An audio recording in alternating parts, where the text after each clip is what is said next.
That is a opportunity cost.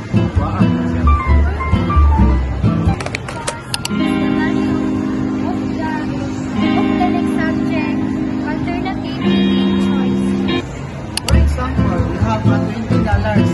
You can either buy a book or Can I include you in my video? So, for today, I have to what is the money cost